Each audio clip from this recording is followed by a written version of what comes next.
What's up, everyone? Welcome to another episode of Drinks with Drea. I'm your host, Miss Drea. Hope you guys are having a wonderful day. It has been a while since I posted on my YouTube channel. So, for those of you who have subscribed, thank you so much. I know that I have not been consistent, but I appreciate you for checking in, for watching my videos, for leaving comments and likes. I know we are a very small community right now, but I am beyond confident that soon and very soon this platform will grow to the masses. And you can say that you were a day one, you were a day one supporter of Drinks with Drea podcast. So let's go ahead and jump right into our conversation, our topics for today. As you all know, anytime we do a Drinks with Drea podcast, we always got to start off with what we drinking, and it's no exception on today. It is okay. I'm gonna be honest with you guys. I was drinking margaritas earlier, but I ran out of tequila. So right now, this is just like some Cointreau and some lime juice. But if you know, I think it's called Cointreau, whatever that. It's like I don't know, whatever it is. It's 40%, so it's still good. So have a margarita, pour up some triple sec, pour up some Grand Marnier, pour whatever you want. I got it in a plastic cup today, even though I am at home. I didn't feel like getting a glass. I didn't feel like cleaning a glass. I didn't feel like drying a glass. I didn't feel like doing anything. We're on the fly. We're on the whim. And we're just going to go right into the conversation. Okay. So, salud.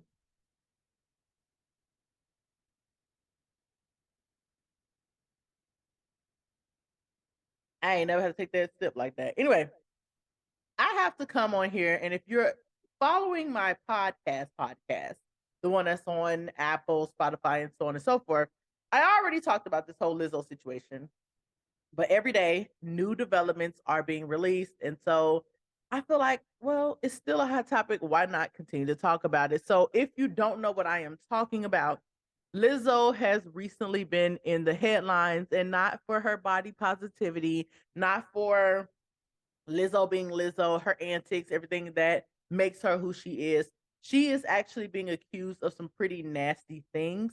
Three of her former dancers, as well as other people who worked with her, have come forward. I think the three dancers are the one who are actually suing her, but a woman who was working on a documentary for her also spoke out, and a person who knew that person spoke out as well against Lizzo. And one thing I noticed, and we saw this with Jonathan Majors as well, whenever someone comes forward making accusations about someone, it's like all of these people just come out of the woodwork, like, oh yeah, I had a bad experience with this person too.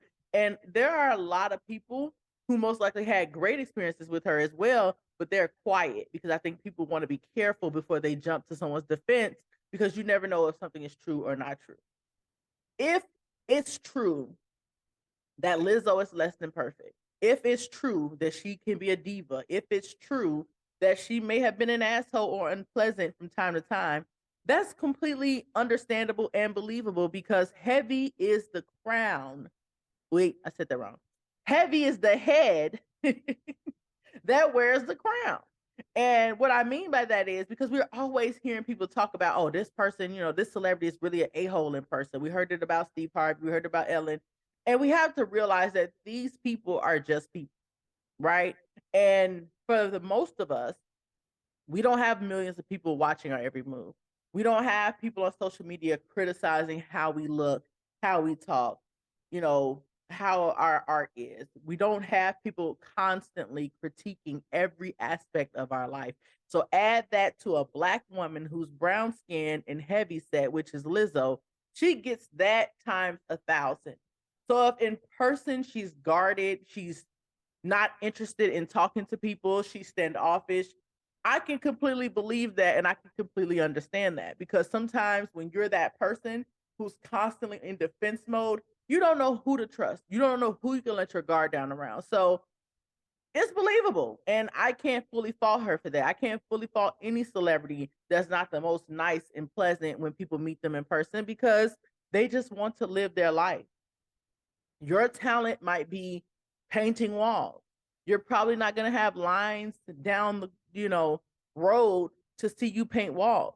Their talent happens to be singing, dancing, their personality, whatever the case may be, which gets them the attention of the world. but they're still a human being and they have to deal with people constantly criticizing them, people constantly dissecting everything they do, everything they say. Is it good enough? So I can believe that a lot of celebrities probably aren't that pleasant in person, but I don't fully blame them for that. The accusations, though, let's kind of break it down. One thing I want to note, all three of these former dancers were all fired. That's important to know because when you work for someone, you may feel a certain way, but you may not feel that much of a way. But the moment they fire you, oh, you're firing me, but you let this happen. You're firing me, but you said this. You're firing me, but you did that. People do it every day in every situation, even in corporate America. But let's just look at everything that's being accused or what they're saying about her. One woman, I think her name is Ariana. She was on that show, Watch Out for the Big Girls, and she the one who brought up the fat phobic thing or the fat shaming, which everybody's shocked because Lizzo literally stands for body positivity. Everything, her platform, her music, her interviews, anything that's surrounding Lizzo is all about body positivity. So hearing that she may be fat shaming someone, one, it's bringing out the ignorance in a lot of people. People were already criticizing this woman every move, every part of her body. I've heard people compare her to a pile of poop, a pile of mashed potatoes. People have always said horrific, disrespectful, just discouraging things about this woman. So those people are now looking at this as, oh, she happens to be a crappy person for real. Oh, yeah, let it come on out. So they're just not hesitating to say the most despicable, disrespectful, ignorant things because they want to say it anyway. Now they feel more comfortable saying it because people are saying, well, she is a terrible person, so she deserves it. So to hell with them people because you're just nasty anyway. But you have a lot of people who are disappointed in that. But let's put it in context. According to the lady in her TMZ interview, Ariana, she said that it was never directly said to her anything about her weight. She knew when she showed up to the meeting that she was 20 pounds heavier, but she also felt that she was performing the same way. Now, one thing about us when we're looking at like our own, like from the outside in, we may not realize how much weight we gained or how we look until we see ourselves on camera or in a video or in a photo. And we're like, wait a minute, I don't look the same. So maybe in her mind, she looked the same. Maybe in her mind, she performed the same, but maybe to her employer, Lizzo, you're not taking this seriously. If you take a 2-week break and come back, you're not keeping up. You've gained weight. You've not, being the person that we hired. That's a valid concern.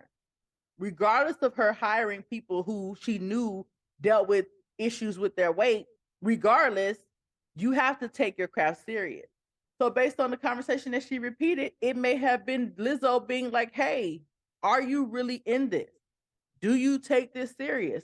When you are a performer, you have to have all of your dancers in sync, which means that 9 times out of 10, Lizzo is buying all of their costumes. So if I'm taking you on a world tour with me, we might have 3 or 4 outfit changes. I've already fitted you. I've already, factored in your body type, the type of dance moves you're doing. And then you go on a break, come back. Now I have to reconfigure everything. So if she did say hypothetically, sometimes people lose weight. Sometimes people lose their job for gaining weight. In that arena, it's a valid concern. What about the budget? What about what's expected of you? So I don't see that necessarily as 100% a negative thing. Everything else, this lady is saying they never said it, but I felt like she looked at me. That just sounds like projecting your insecurities to me. You're the one walking in the room knowing that you gained weight. You're the one walking in the room trying to build your confidence to say, well, I gained weight, but I'm still the same person. And you're the one taking everything that's being said and making it about you. How can that be a valid argument?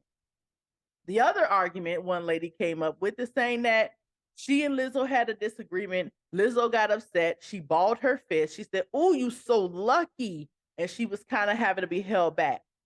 But Lizzo didn't touch you. I've never heard of a case where you could sue somebody for wanting to fight you. That happens every day. It should be lawsuits every day. Sometimes you're in a situation where a person rubs you the wrong way, says something you don't like, and a part of you wants to react in a negative way, but then another part of you realize I'm grown, I have responsibilities, there are people counting on me, I have too much to lose. As much as I would love to push my fist up your nose, I'm just gonna calm myself down. That is not a crime. Even if you are my boss, even if you are a multimillionaire, that is not a crime wanting to fight me. Okay? I didn't get that part either. Um, Jilly, my background, my unofficial co-star. What else did they say about Lizzo? Right. It was like, now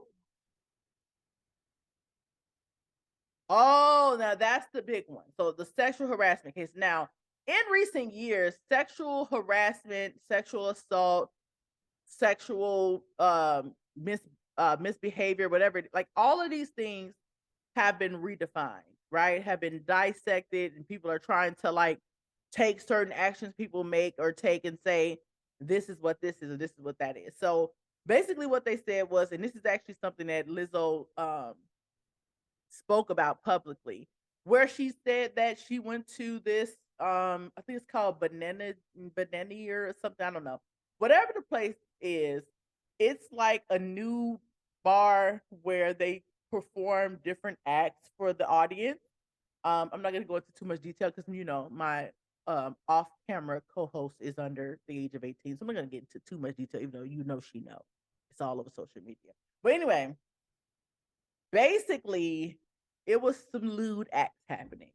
Now, this is norm for people who visit this particular bar, and it was not a requirement for them to visit this place, but they spoke about because they wanted to be in her good graces, and they felt like people who did hang out after the shows were favored. They didn't want to get left behind. Like all of this just feels very like high school. I don't want to be left out. I don't want to be part of the cool kids. I don't want to be left out of the cool kids group. So I'm just gonna join it, even though I don't want to be there.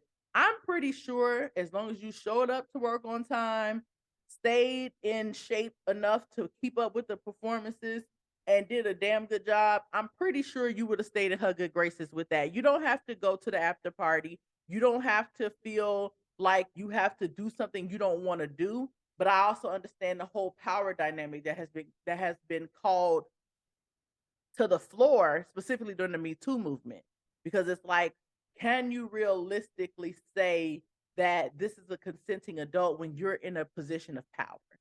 And we've always used that when it came to men, but interestingly enough, it's now being used against Lizzo to say she's in a position of power and these women are vulnerable and they want to be close to her and they want to find success through her platform. So they feel pressured to say yes so that they don't lose out on an opportunity. I get it, but I don't get it. Because at the end of the day, no matter what, you're already there. You already have this on your resume. You already are building this skill. You're already networking. You already got your foot in the door at this point. If they are doing something that's not comfortable in your spirit, I do feel like we cannot remove personal responsibility. You're a grown A woman. Don't go. But in this case, they said that she was like, go touch him, eat this banana, do that. I guess that's considered sexual harassment in the eye of the law. I thought sexual harassment was more so a person trying to persuade you to do something to them. How many people have gone to a strip club and their friends are like, get you a lap dance? Ooh, put some money down their chest. That's a normal thing if you're in that environment. So I didn't see that as sexual harassment, but by law, who knows? That could be a new provision in the law because it continues to change every day. And this case will set new precedent for what's considered sexual harassment or not. But to me, it all sounds blown out of proportion. It sounds like three disgruntled former employees, because these women have worked for Lizzo for almost 3 years. They were all fine with whatever antics that she was practicing. And now all of a sudden they're fired and she's a horrible person. She probably is a horrible person. She probably got a bad attitude. Some days you might meet her, she's full of joy and excitement. And some days you might meet her and she's like, please get out of my face. She's a human being. That sounds like most people that you probably know in real life. Nobody's happy all the time. Some people are miserable all the time, but I can promise you, even the sweetest, most calm, most docile, most loving people can be a-holes when pushed. So give her some grace in that. One thing I also want to note, and this is not to invalidate anyone's experience, but I got to keep it real. We just went through a situation where a beautiful, talented um, woman who had everything going for her, for whatever reason, just lied to the world about a baby, a white baby on the side of the highway. She just lied in all of our faces. So we have to be careful what we believe. Okay, I understand it's a lot of people saying stuff and it sounds, a certain type of way, but let's just wait and get some more facts before we start jumping to conclusions about Lizzo. Because at the end of the day, she is a human being. She worked her butt off to get where she's at. She's not always going to be a pleasant person. She's not always going to be a kind person. She's not always going to be everybody's cup of tea, but that does not mean that she's deserving of everything she worked hard for to be taken away from her. So let's just let it play out, see what happens. But from the report and the accusations, this stuff is really not that deep, if you ask me, especially when you consider the fact that they were fired, especially when you have a video of Ariana trying to get on yet another show and praising Lizzo. So you went from praising her when you wanted an opportunity, you were still working for her, to now she's just the most horrible person that you've ever dealt with. I don't know. My criticism for Lizzo is this: these people work for you. You may not have the title of CEO, you may not have the title of manager, but you're very much their leader. So you cannot parlay and party with them as if they are your friends.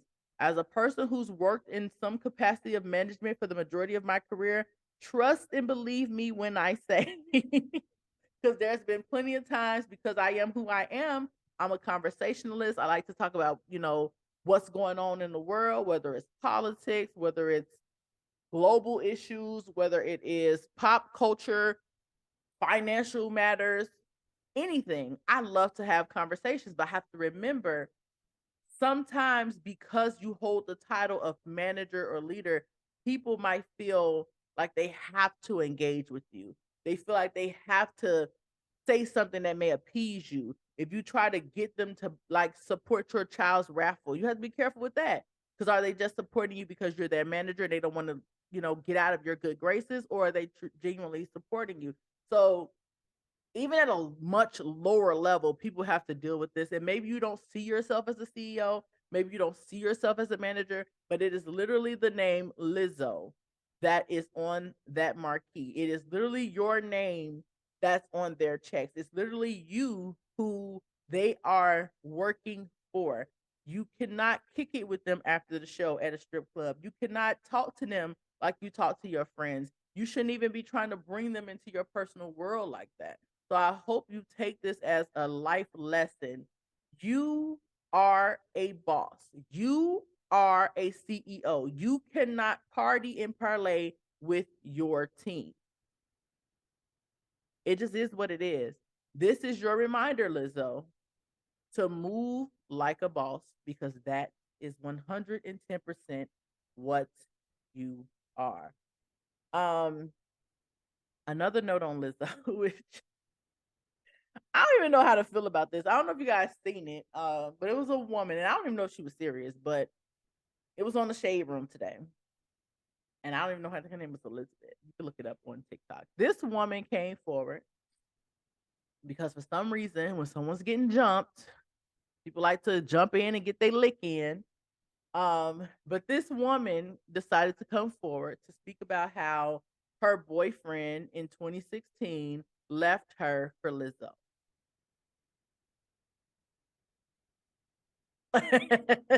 Exactly. Be freaking for real. Not only that, she literally was crying in the video. Like, it's just, I had to heal from this. Boo boo, let me tell you something.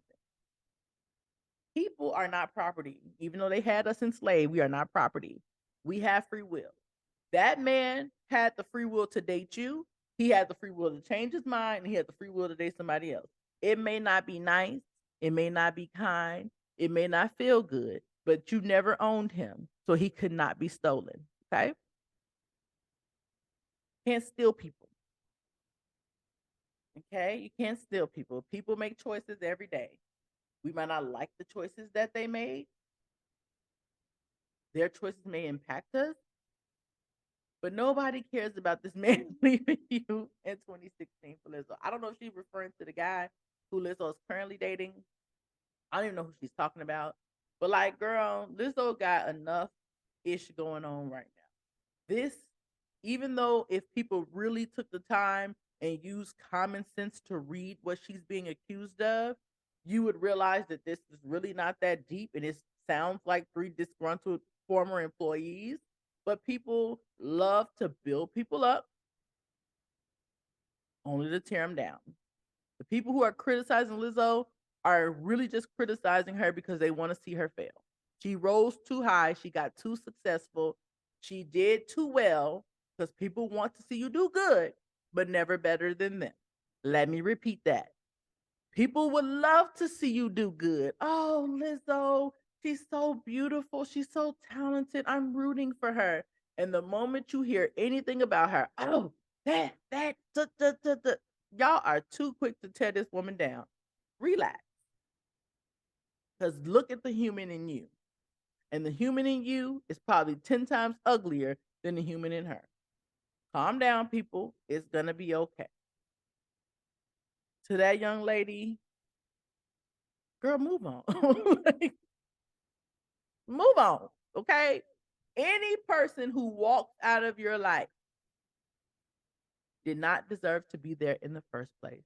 So instead of crying and being sad, thank Lizzo for freeing you from that relationship that you apparently was in by yourself.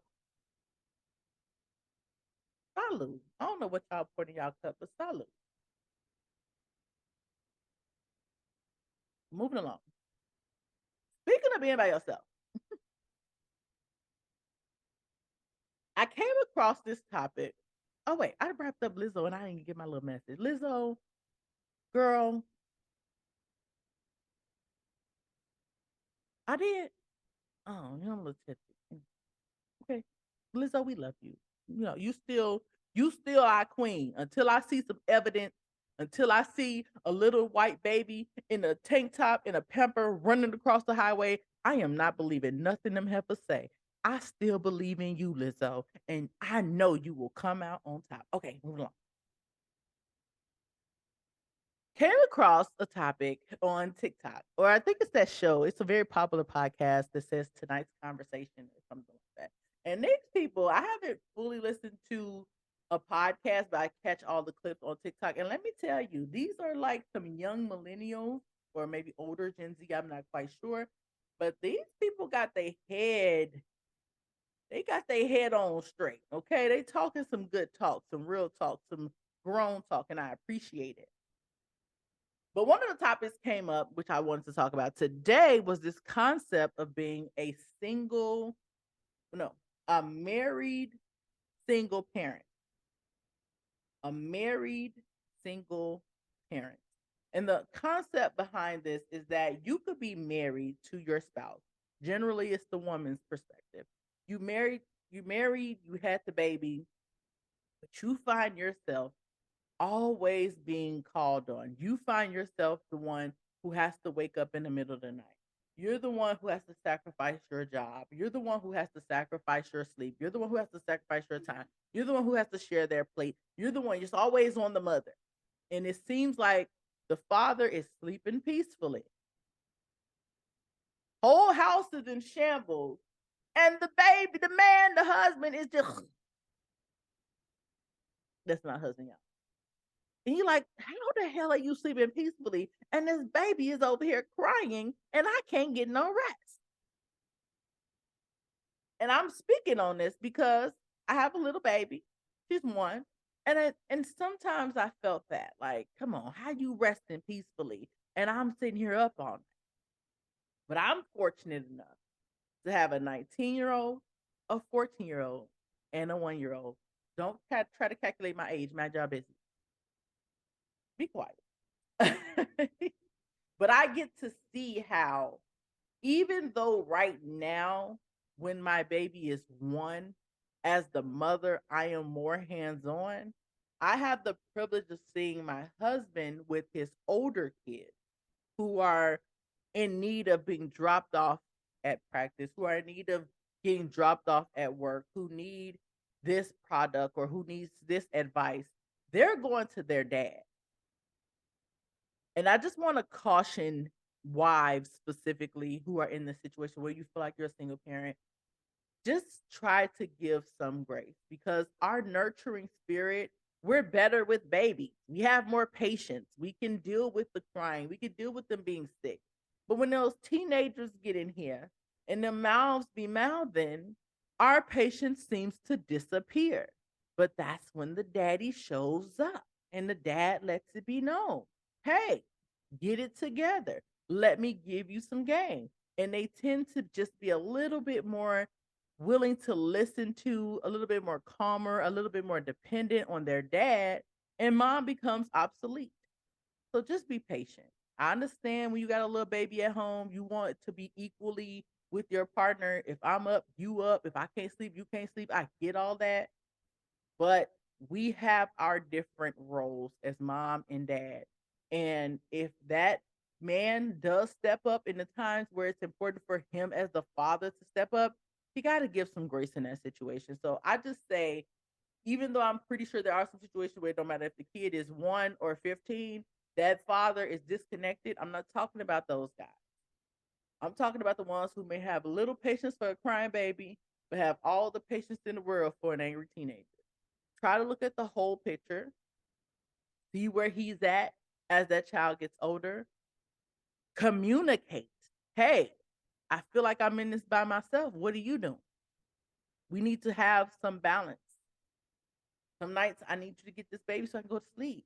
Maybe I need to get a hotel room on my own. I don't know. But communicate. But give some grace. Give it some time.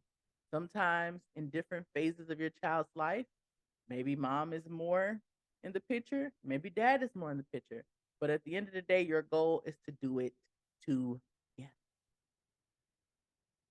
That was my little tidbit because I experienced a little bit of that and I understand how that feels. And I just felt like, ooh, I can relate to that, but I can't relate to that because when those girls get older, especially if you got daughters, they are not checking for you.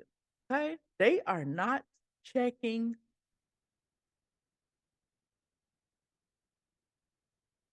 unless they need to redecorate their room, unless they need tips on how they should start the school year off and what kind of hairstyle they should wear, unless they need you to swipe your credit card. That's fact. Period. Here, okay, see what I'm talking about? That's when the daddy got to jump in because who she talking to? I know I don't do my eyebrows right, but that ain't for you to say in front of my thousands, millions of followers, listeners, subscribers. It's giving you delusional. So I'm talking about daddies deal with that a lot better. Mamas be like, girl. Anyway,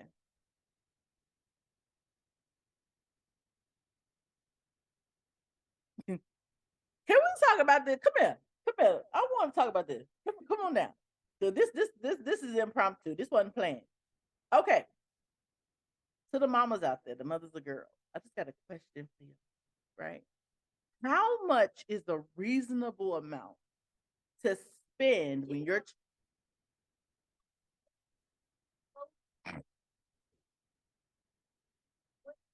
had a uniform? Okay, okay. So she had a uniform. Girl, don't play with me. You can deserve to get cut off. It's Dries with Drea, not Jalea with Drea. Whatever. Anyway, so to what she just said, this is her first time being able to, cultivate a wardrobe. She normally has to wear blue and white, red and khaki, given Target, but she never had a chance to express, she never had the opportunity to express herself in her fashion sense. So I get that. But what's a reasonable budget is my question. Because I feel like even thank you guys so much for tuning in to your podcast. The Delulu is kicking in. She said I was delusional because I said 1.19 million people gonna listen to this podcast, and she Delulu. She I'm gonna spend $50,000.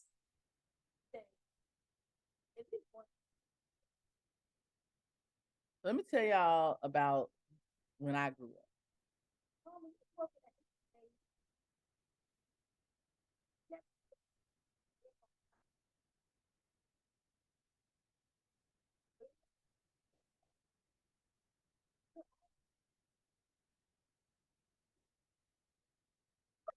When I went from eighth grade, which I also wore uniforms, and I went into high school, my mom, and I love my mom.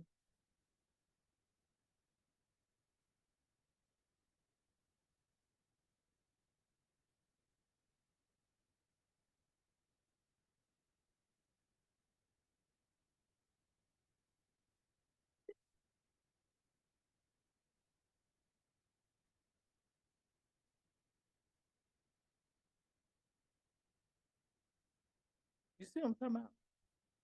And I love my mom. But my mom has never understood the whole kids needing the whole wardrobe thing. She grew up back in the 60s, 70s. They had two, three outfits. They washed it, mixed and matched, called it a day. She not used to kids having a plethora of options. Times have changed. I cannot do that to my child. But when I grew up, kids were wearing baby fat, Guess, Fat Farm, all that good stuff, right? My mom took me, she said, you got one store to go to. Okay. You got one store to go to. And whatever you get, that's all you getting for the whole school year. She sure didn't. You know how these grandparents be. They don't treat their grandkids like that because she took all her grandkids. Hey, mama, she took all her grandkids to the mall and let them go everywhere they went and swipe, swipe, swipe. But we gonna deal with my childhood trauma later. Anyway, so I decided to go to Rave. You never heard of Rave? Rave is long gone. Rave is like a discovery, like a bridge between Discovery and Rainbow. Cheap clothes. And I went there. I picked out like 5 outfits. Like, all right, mom, it's all I can get. Cool. Got the 5 outfits. Didn't even get a chance to try them on because my mama worked. You know, my mama, she was about her paper. She worked damn near 20 hours a day.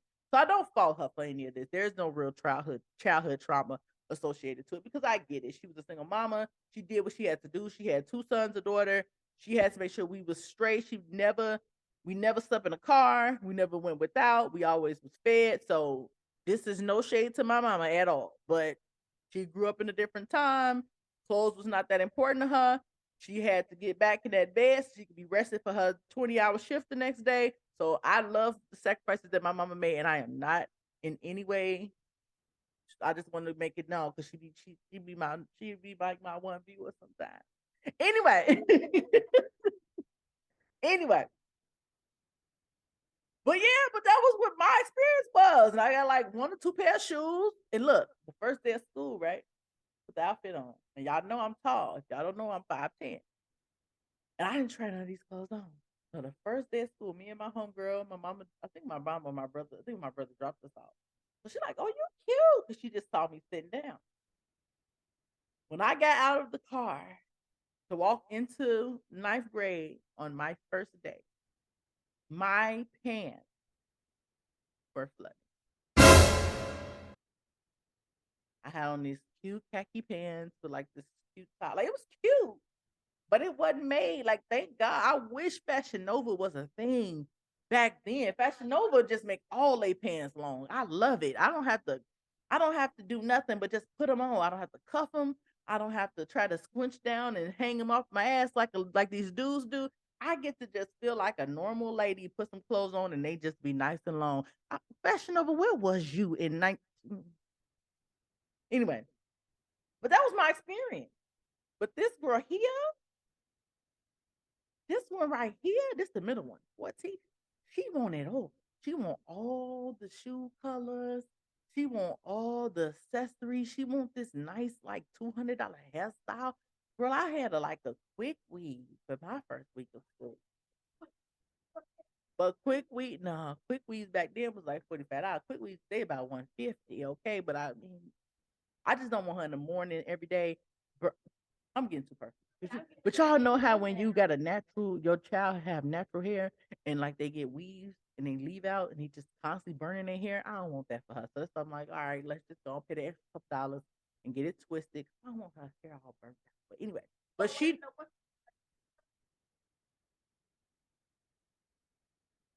All right, guys. Thank you so much for tuning in um, to Drinks with Drip podcast. This has been a wonderful episode. Thank you so much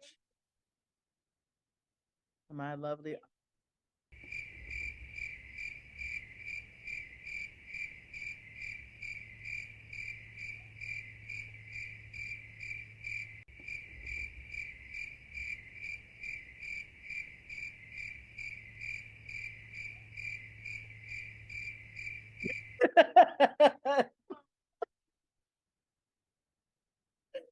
To all the single parent, married single parents, it gets better. I said the married single parents,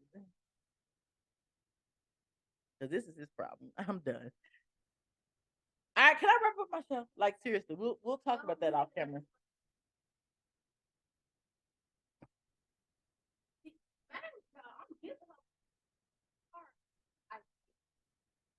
Side note, look, my baby did my hair. Listen, let me tell y'all some perks. I'll just wrap this up or whatever. Let me tell y'all some perks about. Can I finish my show? Thank you. Let me tell you some perks about having daughters, right? Because my oldest daughter dyed my hair. You can't really see the color, but it's kind of like this like reddish burgundy color. And then she, the little one, she did my full lot. Now normally she'd be trying to play me, right? She'd give me these big ass parts with these little ass twists, and I'd be like, girl, this gonna look like real dreads in like 2 weeks. But like she really took her time and it got me right. It's a blessing when they get older. They mouths be a little. Once you get to do that teenage phase, I think you'll be all right. But like that mouthiness, this one is you hear the background like a muppet, like Grouch, like Elmo. Thank y'all so much for listening and tuning in to Drinks with Drea podcast. I definitely appreciate you. Please like, comment, and subscribe. Let me know your thoughts on Lizzo. Let's just let things play out. Don't cancel my good sis because we don't have enough representation. And if she a mean bitch, she can be a mean bitch because people be mean and sometimes you gotta be mean back. Anyway, thank y'all so much for tuning in.